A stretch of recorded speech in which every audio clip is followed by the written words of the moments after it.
बिस्मिल्लाहिर्रहमानिर्रहीम। अस्सलाम वालेकुम। उम्मीद है आप सब लोग ठीक होंगे जी। तो क्लास नाइन की फ़िज़िक्स है और चैप्टर नंबर हमारे पास 2 है जो कि हमने स्टार्ट किया हुआ है इसके लेक्चर्स का, जो कि हमारे पास था काइनेमेटिक्स वाला। ठीक है, लास्ट टाइम हम लोगों ने इसका पेज नंबर 29 वाला सारा लेक्चर जो है वो कंप्लीट कर लिया था। आज हमारे पास पेज नंबर 30 पे है नेक्स्ट लेक्चर, जो कि है रिप्रेजेंटेशन ऑफ वेक्टर्स। आज हम इसको डिटेल में स्टडी करेंगे। विदाउट टाइम वेस्टिंग हम आज का लेक्चर जो है वो स्टार्ट करते हैं जी। तो स्टूडेंट्स, टॉपिक है हमारे पास रिप्रेजेंटेशन ऑफ वेक्टर्स का। ठीक है, इसमें हम लोग देखेंगे कि वेक्टर्स को कैसे रिप्रेजेंट किया जाता है, यानी वेक्टर्स को कैसे बताया जाता है। अब देखिए यहाँ लिखा हुआ है इन द टेक्स्ट बुक के अंदर जो सिंबल हैं हम यूज़ करते हैं फॉर अ वेक्टर के लिए, वो हमारे पास क्या है, is a bold face letter. उसको हम गाढ़ा करके यानी बोल्ड करके लिखते हैं, सच एज जैसे कि ये ए लिखा हुआ है, वी लिखा हुआ है, एफ लिखा हुआ है और डी लिखा हुआ है। अब देख रहे हैं ये काफ़ी हद तक जो है ना इन्होंने डार्क करके लिखे हुए हैं। डार्क करके लिखने का मतलब है कि ये बोल्ड हुए हुए हैं। ठीक है, इस तरह से हम टेक्स्ट बुक के अंदर जो है ना देखते हैं कि ये वेक्टर रिप्रेजेंट हुए हुए होते हैं। Since we can not write in bold face script on paper, लेकिन हम इसको पेपर के ऊपर इस तरह से बोल्ड करके नहीं लिख सकते। So a vector is written as a letter with a small arrow over it. तो इस तरह से हम क्या करते हैं, लेटर लेते हैं, उसके ऊपर एक छोटा सा एरो लगाते हैं और जैसे कि यहाँ पे ए, वी और एफ और डी के ऊपर उन्होंने लगा के दिखाया हुआ है आपको। ठीक है, इस तरह से तो हम लोग रिप्रेजेंट करते हैं। The magnitude of the vector is given by italic letter. कहता है अगर हमने इसका जो मैग्नीट्यूड देना है वेक्टर का वो हम इटैलिक लेटर से देते हैं, विदाउट एरो हेड, बगैर किसी एरो हेड के। ठीक है, अब vector can be represented graphically. इसको हम ग्राफिकली भी रिप्रेजेंट कर सकते हैं by drawing a straight line with an arrow head at one end. कहता है कि हम क्या कर सकते हैं, हम ग्राफिकली एक स्ट्रेट लाइन, ग्राफिकली भी इसको रिप्रेजेंट कर सकते हैं। कैसे, हम एक स्ट्रेट लाइन ड्रा कर सकते हैं जो कि हम एरो हेड के साथ करेंगे। ठीक है, एरो हेड बनाएंगे उसका एक एंड के ऊपर। The length of line represent the magnitude, जबकि जो लेंथ होगी वो हमें मैग्नीट्यूड देगी of a vector quantity. Vector quantity की हमें बताएगी कि मतलब इसकी लेंथ कितनी है। ठीक है, इसके बाद according to a suitable scale, यानी स्केल के हिसाब से, while the direction of arrow indicates the direction of vector. जबकि जो हम उस लाइन के ऊपर एरो बनाएंगे उससे हमें पता चलेगा कि वेक्टर की डायरेक्शन क्या है। ठीक है, अब ये भी आपको ना, ये थोड़ा सा लिखा हुआ है, ये थोड़ा सा आपको जो है ना मे बी आपको थोड़ा क्लियर ना हुआ हो। अभी आगे चल के हम एग्जाम्पल पढ़ते हैं, आपको और अच्छे से समझ आ जाएगी। ठीक है, अब यहाँ पे लिखा हुआ है टू रिप्रेजेंट द डायरेक्शन। अगर हमने क्या करना है, डायरेक्शन को रिप्रेजेंट करना है, two mutually perpendicular lines are required. तो हमें दो म्यूचुअल परपेंडिकुलर लाइंस चाहिए। इसका क्या मतलब है कि म्यूचुअल परपेंडिकुलर का मतलब होता है ऐसी लाइन जो कि 90 डिग्री का एंगल बना रही हो। अब यहाँ पे आप देखें, यहाँ पे हमारे पास जो है ना ये दो लाइंस जो हैं उन्होंने दी हुई हैं। एक यहाँ पे है वर्टिकल लाइन है, एक हॉरिजॉन्टल है। इसके ऊपर अगर आप देखें तो हमारे पास यहाँ पे जो है ना 90 डिग्री का एंगल बन रहा है। ये हमारे पास उन्होंने बोला है कि हमारे पास दो म्यूचुअल परपेंडिकुलर लाइंस होनी चाहिए।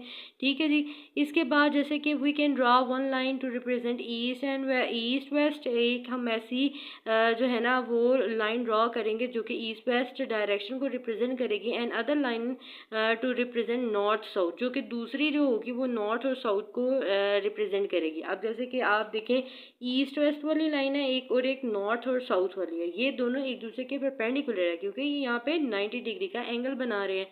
ठीक है, उसके बाद कहता है the direction of vector can be given with respect to these line.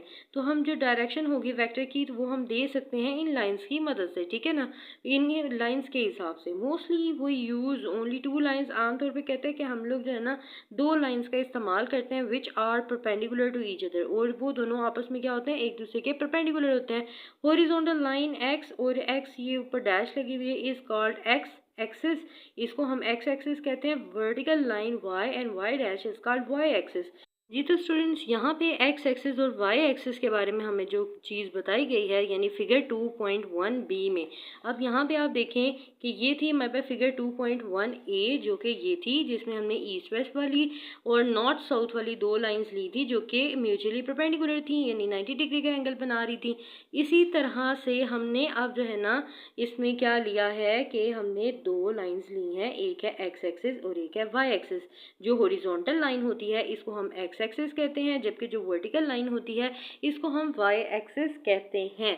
ठीक है जी। एक चीज़ आपने याद रखनी है कि इस साइड पे जो वैल्यूज़ हम लेते हैं ना वो पॉजिटिव भी होती हैं, मतलब यहाँ पे ये ग्राफ आपने पढ़ा होगा, ठीक है, और इस साइड पे जो होती हैं वो हमारे पास नेगेटिव साइड होती है। ये जो ऊपर वाली वैल्यूज़ होती हैं वो हमारे पास पॉजिटिव में हम लेते हैं, जो नीचे वाली होती हैं वो हम नेगेटिव में लेते हैं। ये हमने वैसे ग्राफ पढ़ा हुआ है, मैथ्स में पढ़ा हुआ है हमने, ठीक है, छोटी क्लासेस में हम लोग जब ग्राफ का काम करते थे। अभी फ़िलहाल यहाँ पे आपने ये याद रखना है कि इस साइड पे एक्स है तो दूसरी साइड पे एक्स डैश है, ऊपर हमारे पे वाई है और नीचे हमारे पे वाई डैश है।